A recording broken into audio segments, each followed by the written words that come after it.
Good morning, Laguna Woods. It's Wednesday, and we're halfway through our week of walking the final steps of Jesus as he went through it, especially the last day or two, on his way to the cross.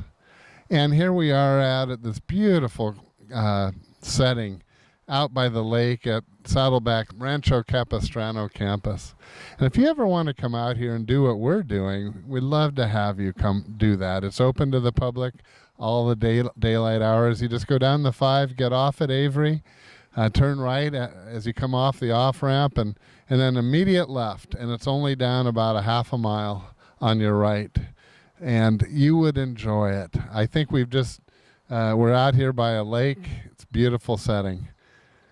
But in that setting, the local artist put together a series of 15 murals that depict the last week of Christ, and so especially the last 2 days.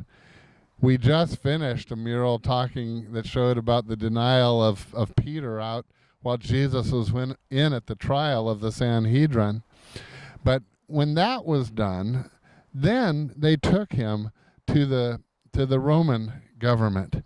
And Pontius Pilate, perhaps you know that name, he is the one who, from a government point of view, was a part of the trial of Jesus Christ.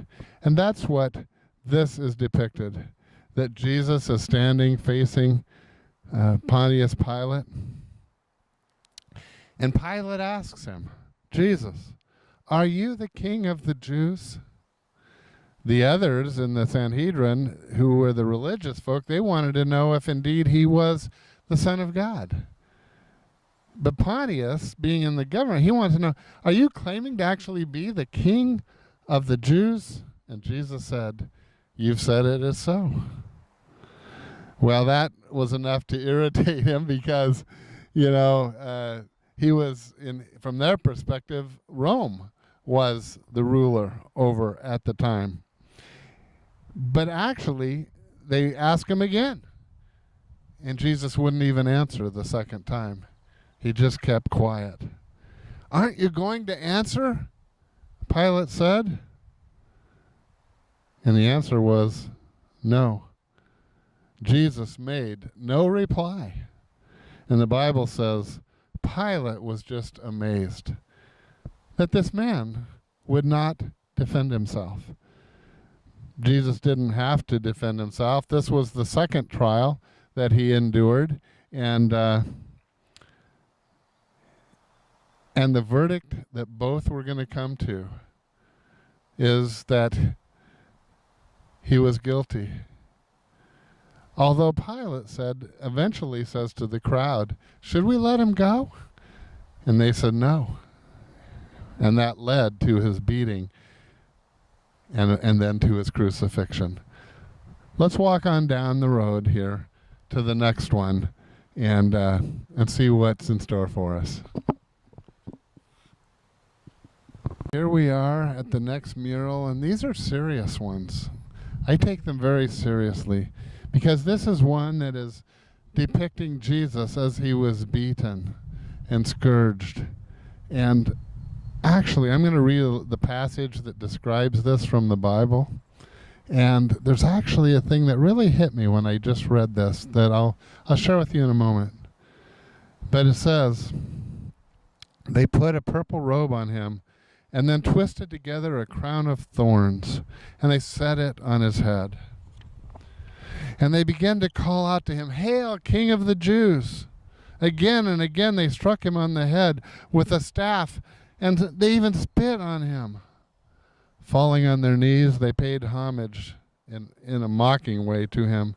And when they had mocked him, they took off the purple robe and put his own clothes on him, and they led him away out to crucify him. What really hit me when I read that is, yes, physically they were beating Jesus. And often that is what showed. If you've ever seen the movie Passion of the Christ or numerous other ones, the blood and suffering, it was real. It was real. I can't even imagine getting a crown of thorns put on my head and then pounded in. Those things were real. But as I read that passage, I think that maybe one of the most painful things too was just the emotional side of it. They were making fun of him. They were mocking him. They were spitting on him. The one who deserved none of it. None of it. But they were doing it to him. And that mocking continues right up, and we're going to see it while he's on the cross. The same thing. The people just didn't want to accept who Jesus was, what he had claimed, even though they had seen miracle after miracle and healings and various other amazing miraculous events. They still just could not believe. Aren't we kind of that way sometimes? We'll pray, we'll throw up a prayer and say, Lord, get me through this. And then he does. And then we forget about it. And not giving him the credit when he actually heard our prayer and answered it. Well, they were showing that mocking. And I know it hurt him both physically and emotionally, but he did it for us. Let's continue on. Okay, so we came down to the next mural, and this is one, after Jesus was beaten and scourged and put the crown on his head. They made him carry his cross. And can you imagine at that point, he had no strength left. It's amazing that he's barely alive. So the soldiers took charge of Jesus, and it says from the Bible, carrying his own cross, he went out to a place which is called Golgotha, the place of the skull. That was the name of the place where he would be buried. So he tried to carry his own cross. Come on down. We're going to walk on down. And the next mural itself depicts what happened next. Because Jesus couldn't carry it. Physically, he was not able to carry it that.